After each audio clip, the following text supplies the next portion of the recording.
예수님 앞에 모시고 나는 뒤로 숨는다. 예수님 앞에 모시고 나는 뒤로 숨는다.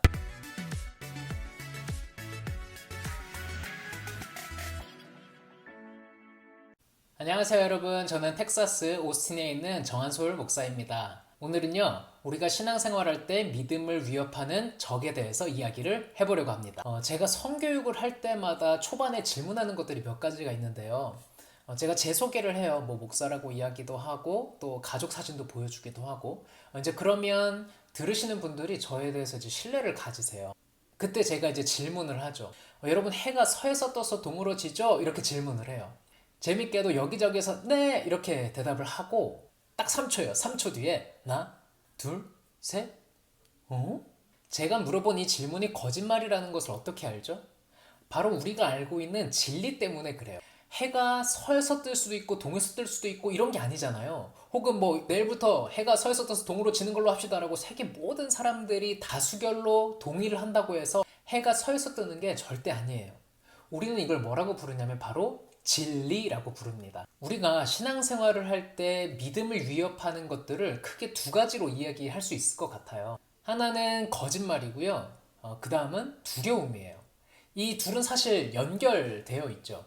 거짓말에 속으면 두려워지기도 하고 두려우면 사실을 제대로 못 보고 거짓말에 속기가 쉬워요. 오늘은요 한 자매 이야기를 들려드리면서 거짓에 대해 이야기해 보려고 합니다. 온라인 모임으로 제자화하고 있는 한 자매가 있어요. 이분은 한국에 계시거든요. 근데 이분이 미국에 있는 친구와 연락을 했대요. 미국에 있는 오래된 친구와 연락을 하다가 자기가 이제 크리스찬이라는 사실을 밝혔나 봐요. 근데 이 미국에 있는 친구도 자기도 예수님을 믿게 됐다면서 서로 대화가 통하기 시작한 거예요. 그러면서 이 미국에 있는 친구가 한 얘기가 뭐냐면 자신이 과거에 지은 죄가 너무너무 커 보여가지고 이거 어떻게 해야 될지 모르겠다. 이런 이야기를 하더래요. 이 이야기를 들은 한국에 계시는 자매님이요. 말씀도 이야기하고 또 자신의 삶에 대한 이야기도 같이 나누면서 기도하자고 했대요. 이 자매가 하나님이 자신을 통해서 이 은혜를 흘려보내는 그런 경험을 한 거예요. 제자화하는 경험을 하는 중인 거죠. 근데 그 후에 이제 문제가 생겼다는 거예요. 사탄이 자기에게 질문을 걸어오더래요. 그게 뭐였냐면 네가 한 게 뭔데? 이렇게 질문을 걸어와서 자신에게 혼란이 왔다는 이야기를 저에게 하더라고요. 여러분에게도요. 제가 시간을 잠깐 드릴게요. 여러분이 이 질문을 들으셨다면 여러분은 뭐라고 대답하시겠습니까? 자, 한번 얘기해 볼게요. 거짓은요. 사탄의 대표적인 속성이에요. 예수님이 사탄을 뭐라고 정의를 하시냐면 거짓의 아비 진리에 한 번도 서보지 않은 거짓말쟁이라고 말씀을 해주세요. 그러니까 말만 하면 거짓말인 거예요. 사탄은요 우리에게 거짓말을 해서 두렵게 만들고 하나님을 오해해서 떠나게 만들어요. 이게 사탄이 하는 일이거든요. 사탄은요 정말 교묘해요. 전에 들었던 그 질문에 숨겨져 있는 이 의도를 한번 같이 찾아볼게요. 사탄이 이 질문을 통해서 바라보게 하는 대상이 누군지 한번 생각해 볼까요? 사탄이 말하는 네가 한 게 뭔데 해서 너 이거는 바로 우리 나잖아요. 사탄은요 나에게 집중하게 만들어요. 나에게. 이게 바로 속임수입니다. 사탄의 이 속임수인 네가 한 게 뭔데? 이 질문을 들었을 때요. 그 질문에 답하려고 하지 않는 게 바로 포인트입니다. 네가 한 게 뭔데? 라고 하면 나에게 집중이 되잖아요. 그러면 내가 한번 생각을 해본단 말이에요. 생각을 해보니까 솔직하게 뭐 떳떳이 얘기할 수 있는 게 없어요. 그러면 자연스럽게 과거에 내가 지었던 죄들이 생각이 나죠. 그러면 사탄은 이렇게 또 얘기합니다. 야, 그거 봐. 너 이렇게 죄를 많이 지었는데 넌 안 돼. 너는 하나님의 은혜를 흘려보낼 수도 없고 너는 제자화할 수도 없어. 이렇게 말을 하는 거예요. 맞아, 나는 안 돼. 나는 못해. 라면서 우리를 절망과 우울에 빠뜨리는 거예요. 그 후에는 또 어떤 일이 일어나냐? 이 사탄의 질문에 대해서 자기가 떳떳이 대답을 하고 싶으니까 무진장 노력을 해요. 무진장 노력을.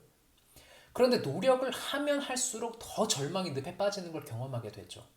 왜냐하면 우리는 아무리 노력을 해도 죄를 안 지을 수가 없는 존재잖아요. 자, 그러면 뭐라고 대답을 할 수 있을까요? 제가 초반에 말씀드렸던 진리, 이거 기억나시죠? 우리에게는요, 진리라는 무기가 있습니다. 진리를 알아야 거짓말을 분별할 수 있고, 야, 거짓말하지 마. 이게 진짜라고 내밀 수 있는 증거가 있는 거예요. 여러분이 만약 사탄의 이런 질문을 들으셨다면요. 첫 번째로 이렇게 한번 웃으세요. 그리고요, 이렇게 대답을 해보세요. 그렇지, 내가 한 거는 선한 일보다 죄가 훨씬 더 많고 죄가 훨씬 더 크지. 근데 그거 아니야? 예수님이 모든 걸 다 하셨지. 우리에게는요, 사탄의 정죄를 이겨낼 만한 무기가 없어요. 이렇게 예수님을 앞에 내세우는 거, 우리는 이걸 뭐라고 부르냐면요, 예수님 뒤로 숨는다 이렇게 불러요. 사탄의 질문에 대해서 분명하게 얘기하세요. 이거 예수님이 다 하셨지. 십자가에서 내가 당해야 하는 정죄, 죄로 인한 심판, 수치, 모든 걸 다 예수님이 대신 당하셨지. 그리고 부활하셔서 죄의 결과인 죽음을 이기셨고 이미 지옥 세력에게 심판을 명하셨지. 너는 이미 끝났고 나는 예수님을 통해서 이미 이겼어. 내 이름, 내 권세가 아니라 예수님의 이름, 예수님의 권세로 명령한다. 물러가라.